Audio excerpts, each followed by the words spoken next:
So happy All American Monday. Thank you. Yes. So I'm very excited to talk to you because I love Amara. I know we've just met her, but I think she's amazing. One, because she's both an educator, but also because she's a journalist, like she's a truth seeker. So how did you go about approaching her character when it came to the backdoor pilot with the breaking of the baseball scandal and then dealing with the consequences of that story breaking?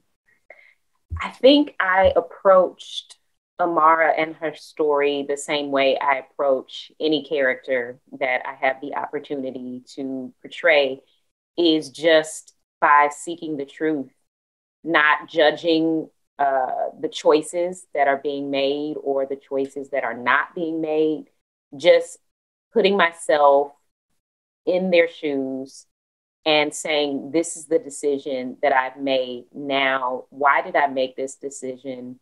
And then moving from there. And so when it came to Amara, it wasn't that far of a reach as far as being grounded in the truth and wanting, because I think for her, it wasn't so much about, oh, I'm breaking this story, as it was the cheating scandal is harming our students in the long run. They're not getting their education. We're just saying, you know what, the most important thing is athletics. And for Amara, she knows that that's not the most important thing, because even if they do go on to become these amazing athletes and have an amazing career, you're not going to be able to do that forever. And so I think just being able to pursue the truth and knowing that Amara wants these children or young people to be well-rounded individuals. I feel like that's the core of what it is to be a Princeton University student, as well as like alumni. I find great about Amara is that she speaks truth to power, and that she encourages her students to do so. But I am concerned for her character as we move through the rest of the season. Should the audience be concerned, or am I overreacting? No, you should be concerned. I was concerned as the actor portraying her. And I said to the writers a couple of times, like, why won't you leave her alone? But there are consequences to telling the truth, you know, and when people have been benefiting from the lie, when it is exposed, those benefits go away and people get angry about that and decide to do something about it.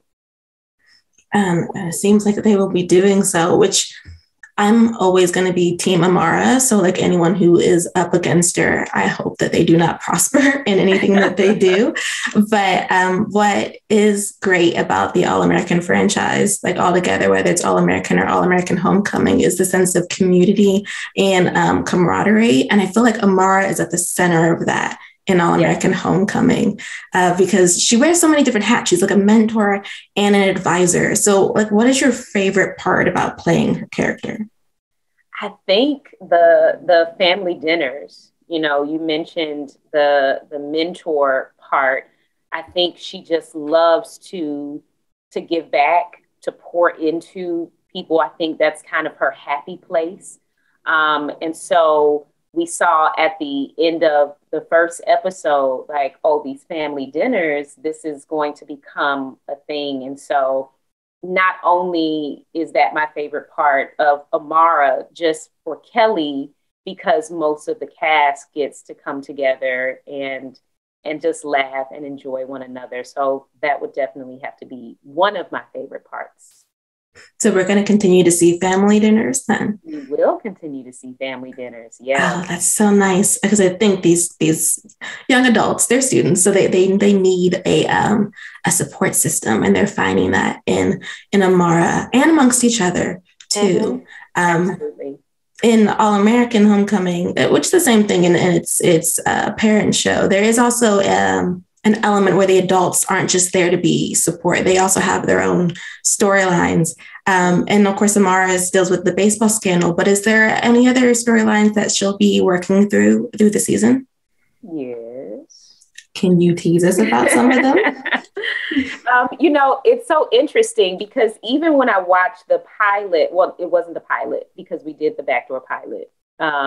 But the first episode, I was like, man, that was so long ago. There's so much that I don't remember, because we're still shooting and we're just wrapping up episode 12. So, I've been trying to think like, wait, what happened with Amara? We just get to see the relationships that she has outside of the students and the different relationships that she has with the faculty. I think that's as much as I can say without NK, our showrunner, coming to my house and getting me. Okay. Well, then I won't ask anymore, even though I have so many questions about where her plot is headed. But speaking of things I have questions about, so I do know that you're writing a play for the Black Rebirth Collective. So can you tell us about what you're working on? Yeah, the play deals with an imagined meeting between Betty and Coretta.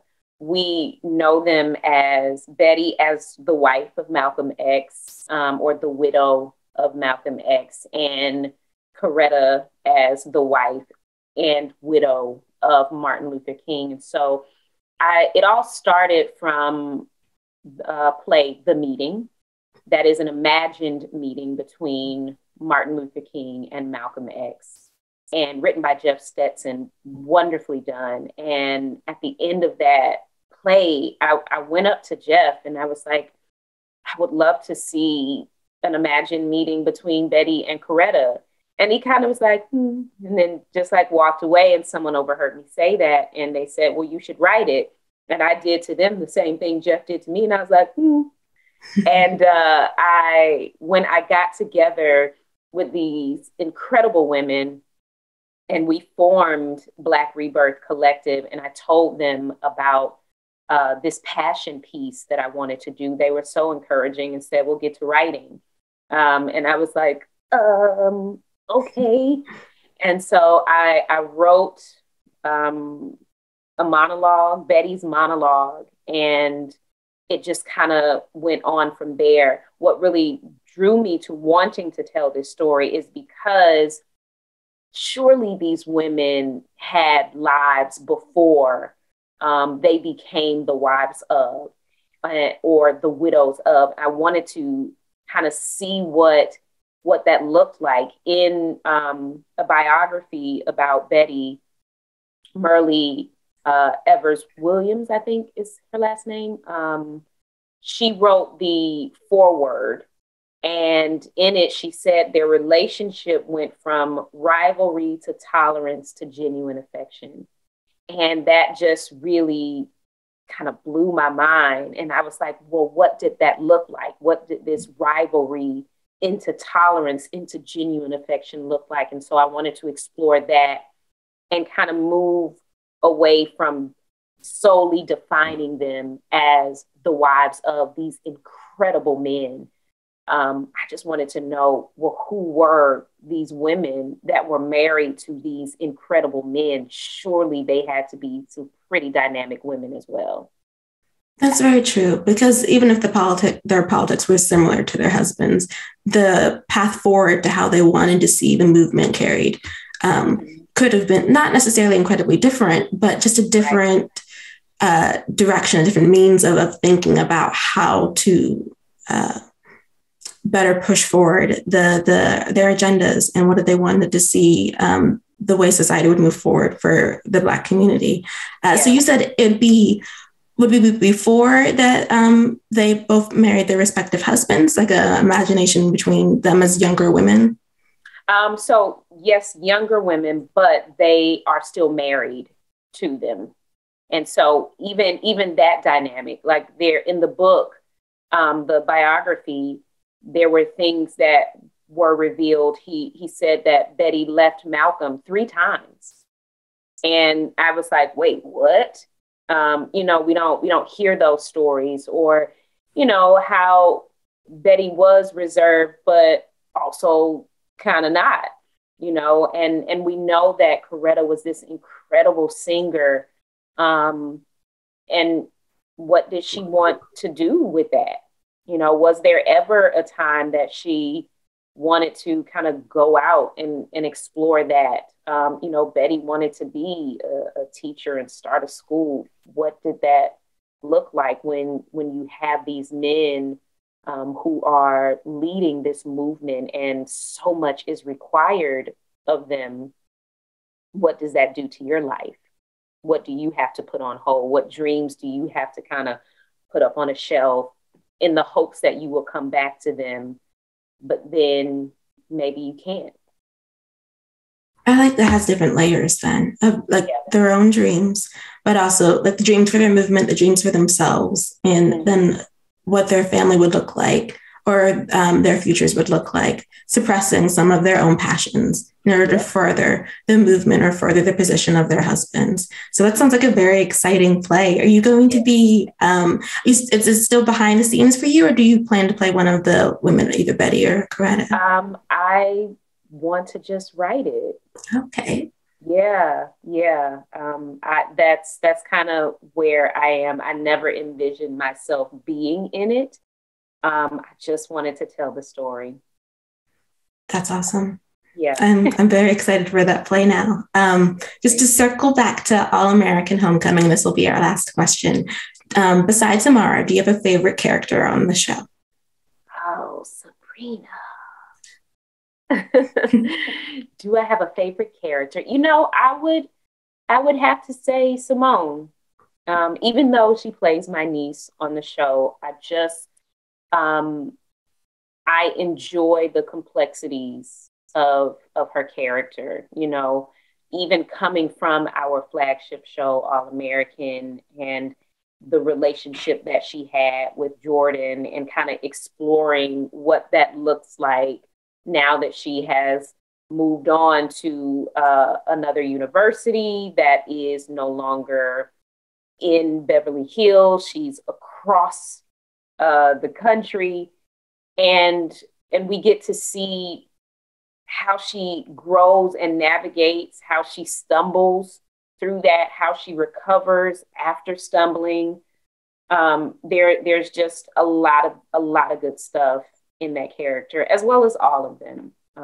But yeah, if I had to choose, I would say Simone. Okay, I agree. Jeffrey Maya is great as Simone Hicks. I'm so excited to see her growth, the character's growth, and Amara supporting her and getting her own storylines done as well. So I can't wait to see the rest of All American Homecoming. It was a joy talking to you, Kelly. Thank you. You as well.